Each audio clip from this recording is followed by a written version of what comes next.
Colony Administrator Lyra Blackwood stood at the observation deck of Haven's Gate Central Command, watching the sunset paint the sky in shades of lavender and gold. The colony's 3 moons were already visible, pale ghosts in the dying light. Below, the city of New Providence sprawled out in elegant curves and gleaming spires, a testament to humanity's achievement in the last 100 years. She smiled as a group of children played in the botanical gardens, their laughter carried up by the environmental systems. It had been 15 years since she'd helped establish this colony, and watching it flourish brought her more joy than any military decoration ever had. "Administrator, the quarterly reports are ready for your review," said Winston, her synthetic assistant, materializing beside her in a subtle shimmer of light. The holographic entity wore the appearance of a distinguished older man, complete with a neatly trimmed beard and wire-rimmed glasses. "Thank you, Winston. Any concerns?" "Nothing significant. Agricultural output is up 12%, and the new educational center is ahead of schedule." Winston paused, his expression shifting slightly. "Though there is an anomaly in the long-range sensors. Probably another asteroid cluster, but Protocol 7 requires notification." Lyra nodded, turning away from the view. At 53, she carried herself with the same precision that had marked her former career as a tactical officer. Silver streaked her dark hair, and laugh lines crinkled around her eyes, earned marks of a peaceful life. "Have Dr. Patel take a look. She's been complaining about having nothing interesting to study lately." The first warning came not from their sensors, but from the sky itself. A flash of light, brighter than any of Haven's Gate's 3 suns, split the evening darkness. Lyra's military training kicked in before her conscious mind could process what she was seeing. "Winston, full alert. Get me planetary defense." "Communications are being jammed," Winston reported, his usual calm demeanor replaced by rapid-fire efficiency. "Unknown vessels detected in high orbit. Energy signatures match no known configurations." The second flash came closer to the city center. This time, Lyra saw the beam itself, a lance of concentrated plasma that turned the air to fire. The botanical gardens, where children had played moments ago, vanished in a storm of superheated matter. "Get me emergency channels, all of them." Lyra ran to the command console, fingers flying over the controls. "Begin immediate evacuation procedures. Priority to underground shelters. Winston, activate all defensive protocols." "The enemy vessels are not responding to hails," Winston reported. "They're broadcasting something, translating now." A harsh, clicking voice filled the command center. "To the weak species who dare to spread their infection to the stars, the Kithosi Empire claims this world. Your existence offends the natural order. Submit or be cleansed." Lyra's hands clenched into fists. "Send an emergency quantum burst to Earth Command. Full encryption, Priority 1. Message begins, Haven's Gate under attack by unknown hostile force. Civilian casualties confirmed. Requesting immediate." The third blast took out the command center's eastern wing. Alarms screamed as atmospheric containment failed. Lyra grabbed a support beam as the air began to rush out of the breach. "Winston. Emergency protocols.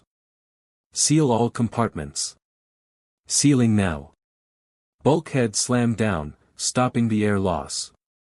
"Administrator, I've detected multiple landing craft entering the atmosphere. Ground forces incoming." Through the remaining windows, Lyra watched as sleek, predatory ships descended through the clouds. They moved with terrible grace, their hulls decorated with patterns that seemed to shift and flow like living things. "Winston, send a second message to Earth Command. Include full sensor data and enemy communications." Lyra's voice was steady, even as she watched her city burn. "Then begin purging all databases. Authorization code Blackwood 77 Delta.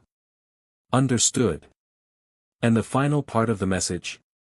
Lyra thought of the children in the garden, of 15 years of peace and progress reduced to ash in moments. Her expression hardened, the administrator falling away as the soldier emerged.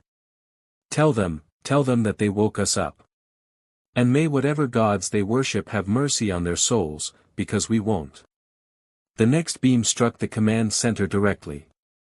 In the last moments before the blast hit, Lyra thought she saw something in the enemy ship's design, not just predatory, but afraid.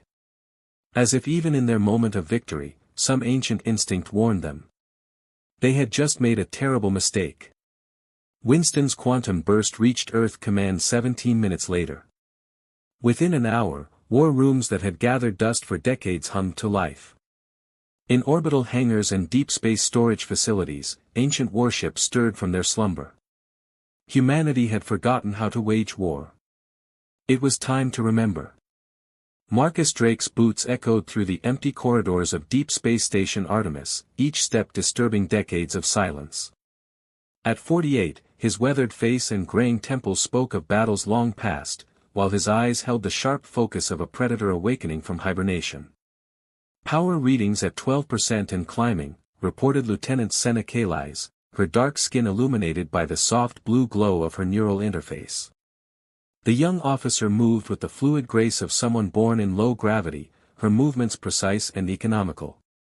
Life support systems responding, but the Starweaver's AI core remains dormant. Marcus ran his hand along the station's wall, feeling the subtle vibrations of ancient machinery coming back to life. She's not dormant, Lieutenant. She's waiting. The Starweaver hung in the vast docking cradle before them, a kilometer-long blade of darkness and dormant power. Unlike the sleek vessels of the modern fleet, she was all sharp angles and armored planes, built for a time when humanity remembered the cost of war. Director Chen's report from Haven's Gate just arrived, Senna said quietly. No survivors found in the command center. Administrator Blackwood's last transmission was cut off mid-sentence. Marcus closed his eyes briefly. He'd known Lyra Blackwood during the border conflicts, before she'd chosen peace. She died as she lived, protecting others. Make sure her name is recorded properly. They reached the main airlock, where Chief Engineer Roland Patel waited with his team of synthetic specialists. Roland's prosthetic arm gleamed dully in the emergency lighting, its surface covered in diagnostic tools and interface ports. The old girl's being stubborn, Roland reported, his accent a mix of Mumbai and Martian colonies. Primary systems are online, but the AI core is running security protocols we haven't seen in decades. Marcus stepped forward, placing his palm on the authentication panel. That's because she doesn't know us yet. Authorization code Drake 9 Echo 7. Voice confirmation, remember the stars we burned. For a moment, nothing happened. Then the ship's systems surged to life, lights cascading down her length like a wave of awakening neurons. A voice, feminine but carrying undertones of mathematical precision, filled the chamber. Captain Drake. It has been 27 years, 4 months, and 12 days since our last deployment. The Starweaver's AI paused. You've aged. So have you, old friend, Marcus replied, a ghost of a smile touching his lips. Though you've aged better than I have. My records indicate decommissioning was permanent. Protocol requires explanation for emergency reactivation. Senna stepped forward, transmitting the data from Haven's Gate. The images of destruction played across multiple holographic screens, cities in flames, civilian shelters breached, the clicking speech of the Kithosi Declaration of Superiority. The Starweaver's response was immediate. Temperature in the chamber dropped several degrees as her combat systems began spinning up. Threat assessment indicates significant technological advantage. Enemy tactics suggest experience in species elimination. Standard peacekeeping protocols would be insufficient. That's why we're not peacekeeping, Marcus said, his voice hard. Earth Command has authorized Protocol Black.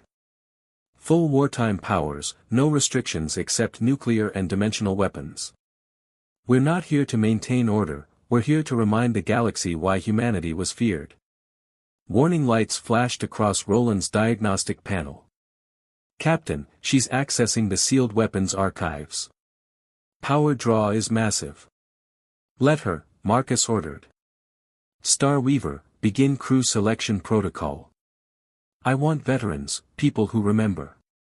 And activate the Phantom Network, we'll need every synthetic mind we can get. Calculating optimal crew composition, Star Weaver responded. Warning, many candidates show psychological trauma from previous conflicts. This may impact combat effectiveness. Marcus watched as names and faces scrolled across the screens. Some he recognized, soldiers who, like him, had never fully adjusted to peace. Others were younger, but carried the same haunted look in their eyes that he saw in the mirror. Good, he said quietly. We need people who understand the cost. Who remember what it means to carry the burden of necessary monsters. Senna looked up from her console, her expression troubled. Sir, preliminary reports show the Kithosi advancing on 3 more colony worlds. They're moving faster than we anticipated. They think we're weak, Roland growled, his prosthetic arm whirring as his fingers clenched. That we've forgotten how to fight. Marcus turned to face his crew, his voice carrying the weight of command that had lain dormant for decades. Then let's remind them. Star Weaver, begin full combat preparations. Priority targets are their command and control systems. I want their leaders to watch as we dismantle their empire. Understood, Captain, the AI responded, and there was something almost eager in her synthetic voice. Calculating optimal attack vectors. Weapons systems at 60% and rising.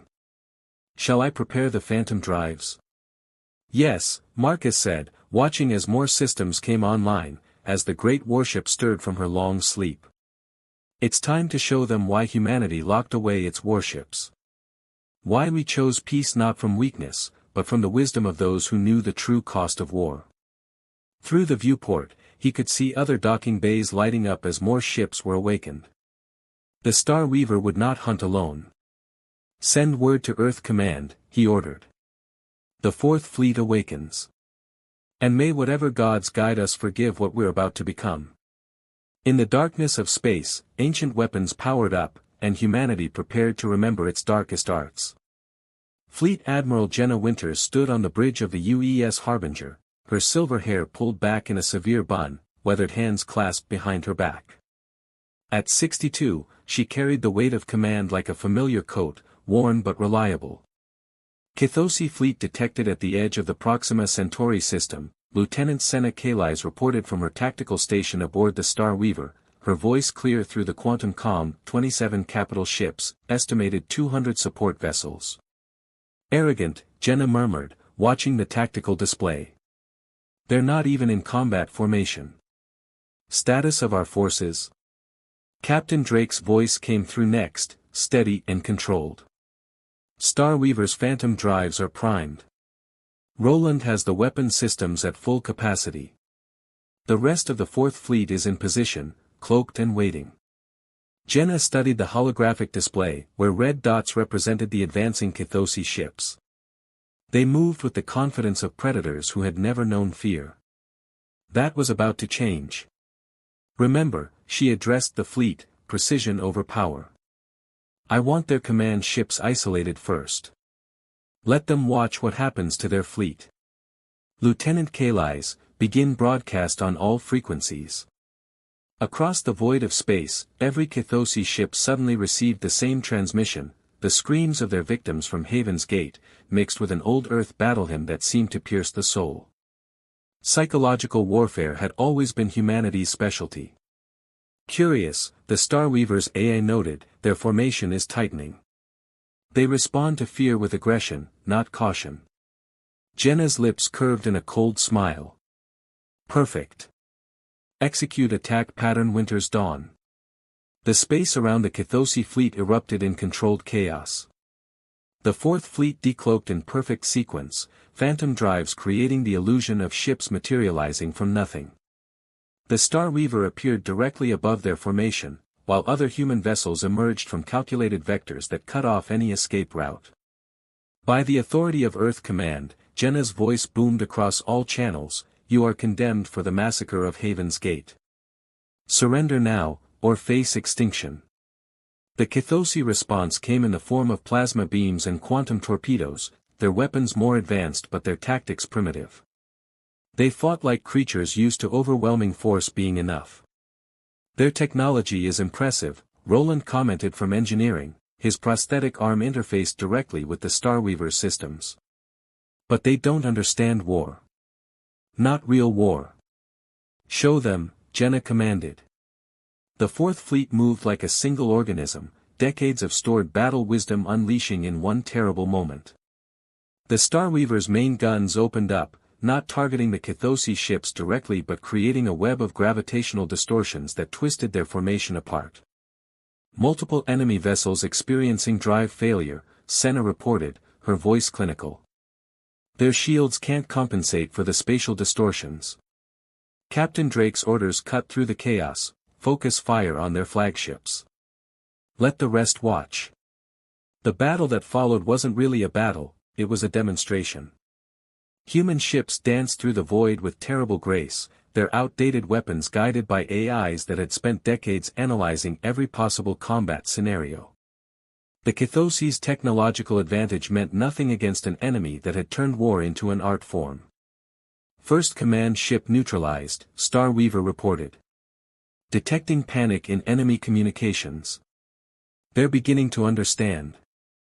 Jenna watched as the mighty Kithosi fleet was systematically dismantled. Ships that tried to flee found their engines failing mysteriously. Those that fought back discovered their advanced weapons being turned against them by human ECM systems that had evolved beyond mere electronic warfare.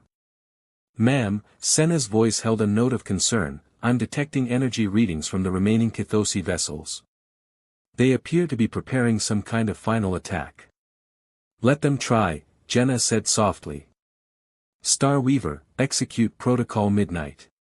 What happened next would be remembered in Kithosi legends for generations.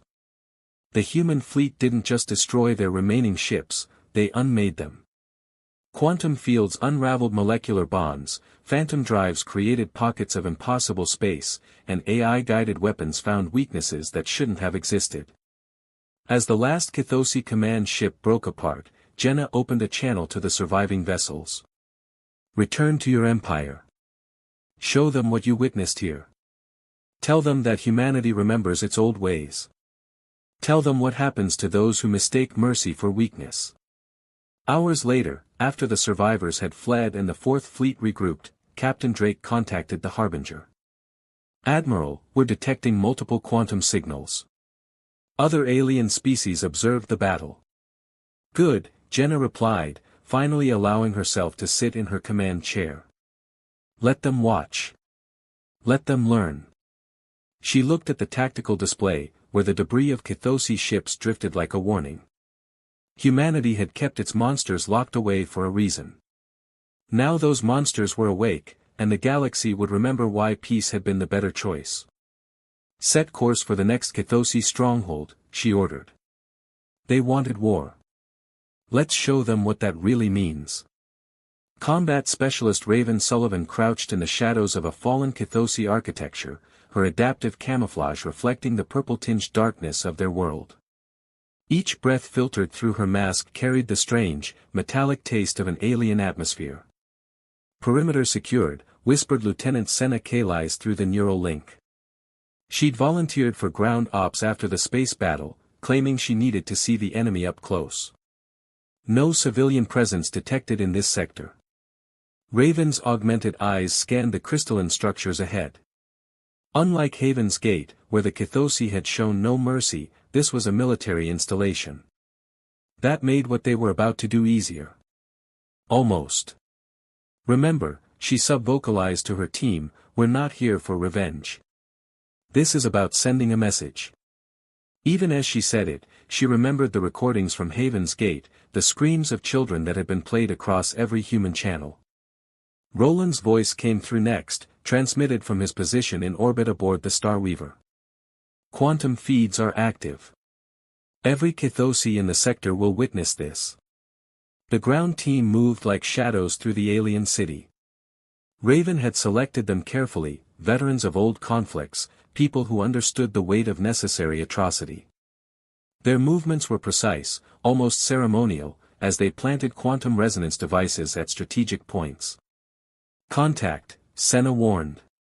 3 Kithosi warriors, heading east. Raven held up her hand, signaling the team to freeze. Through her enhanced vision, she watched the alien soldiers pass. They moved with predatory grace, their scaled armor glinting in the dim light. But there was something different about them now, a hesitation in their steps, a wariness that hadn't existed before the battle at Proxima Centauri. "They're afraid," one of her team whispered. "Good," Raven replied. "Fear means they can learn." The mission continued in silence. Each quantum device was placed with surgical precision, their fields carefully calibrated. This wasn't about destruction, it was about demonstration. "All devices planted," Senna reported. "Awaiting your command." Raven took a deep breath, tasting that alien air one more time. "This is Combat Specialist Sullivan. Command Code Sierra 9 Echo. Begin Protocol Nightfall." The quantum devices activated in perfect sequence. There was no explosion, no dramatic display of force. Instead, the very fabric of reality began to twist. Kithosi technology, based on principles they thought they understood, simply stopped working. Weapons turned to dust. Communication systems broadcast their own users' fears. Defense shields became windows into terrible dimensions. "Multiple enemy units in retreat," Senna reported, her voice tight. They're abandoning the city." "Let them run," Raven commanded. "That's the point. Route all feeds to the Star Weaver. Make sure every Kithosi world sees what happens when they face humanity's dark science." As they extracted under the cover of chaos, Raven caught glimpses of the enemy's panic. The mighty Kithosi, who had thought themselves apex predators, were learning what it meant to be prey. Captain Drake's voice came through the neural link, "Ground team, be advised. Admiral Winters reports similar operations successful across 3 other Kithosi strongholds. The enemy is beginning to understand." Raven watched as the alien city dissolved into quantum chaos behind them, its crystalline spires refracting impossibilities. "No, Captain," she said softly. "They're just starting to learn." In orbit, the Star Weaver waited like a patient executioner, broadcasting the lesson across the stars. Humanity remembered its monsters, and the galaxy would never forget. The Kithosi High Command Chamber was silent as Admiral Winters stepped through its towering doors. Captain Drake flanked her left, while Raven Sullivan and Senna Calais stood to her right. Above them, the Star Weaver hung in low orbit like a sword of Damocles, its presence a reminder of how far humanity would go when pushed. The Kithosi Supreme Leader, Vorkath, waited at the center of the chamber. His scales had dulled from their usual metallic sheen, and his posture spoke of defeat rather than the arrogance that had marked their first transmission. "You could have destroyed us completely," Vorkath said, his translator struggling with the complex emotions in his voice. "Your weapons, your methods. We've never seen anything like them." "That was the point," Jenna replied, her voice carrying across the vast chamber. "Humanity locked away its capacity for war not because we were weak, but because we were too good at it. We chose peace because we understood the alternative." Roland's voice came through their neural links, multiple quantum signatures detected. "At least 30 different species are monitoring this transmission." "Good," Drake murmured. "Let them all witness." Vorkatha's secondary eyes blinked in their species' gesture of submission. We thought your pacifism was a sign of evolutionary regression. That you had lost your killer instinct." "No," Raven stepped forward, her augmented eyes glowing faintly. "We just learned to cage it. But you hurt our children. You made us remember." Senna activated a holographic display, showing the ruins of Haven's Gate alongside images of the Kithosi worlds that humanity had taught. The contrast was clear: where the Kithosi had simply destroyed, humanity had orchestrated precise demonstrations of power. "These are the terms," Jenna announced, "not just to the Kithosi but to all listening species. You will rebuild what you destroyed. You will pay reparations to the families of Haven's Gate. And you will remember this lesson. And if we refuse, one of the Kithosi Council members challenged. Captain Drake smiled, and there was nothing warm in it. Then the Star Weaver shows you what it's like when we stop holding back. The surrender ceremony that followed was brief. As the Kithosi leaders signed the quantum-encoded treaties, Raven noticed something in their movements, not just fear, but understanding. They had wanted to prove their superiority and had instead discovered what true power looked like. Later, aboard the Star Weaver's observation deck, the command team gathered to watch the sun rise over the alien world. Victory report from Admiral Winters, the Star Weaver's AI announced. The last Kithosi holdouts have surrendered. The war is officially over. Not a war, Senna corrected quietly. A reminder. Roland looked at his prosthetic arm, its surface reflecting the alien sunlight. What happens now? Do we go back to sleep? Lock away the monsters again? No, Drake said, watching as diplomatic ships from a dozen alien species approached the Star Weaver. Now we teach them why we chose peace in the first place. Why mercy isn't weakness. Jenna joined them at the viewport, her expression thoughtful. The galaxy's changed. They've seen what humanity can do. What we choose not to do. Then let them remember, Raven said, thinking of Haven's Gate, of the peace they'd built and lost and would build again. Let them remember that humanity's greatest strength isn't our capacity for violence. It's our capacity for choice, the Star Weaver completed, her artificial voice carrying an almost human wisdom. As the sun rose over the alien world, diplomatic channels filled with messages from species that had watched the conflict. They didn't speak of fear or submission, but of respect.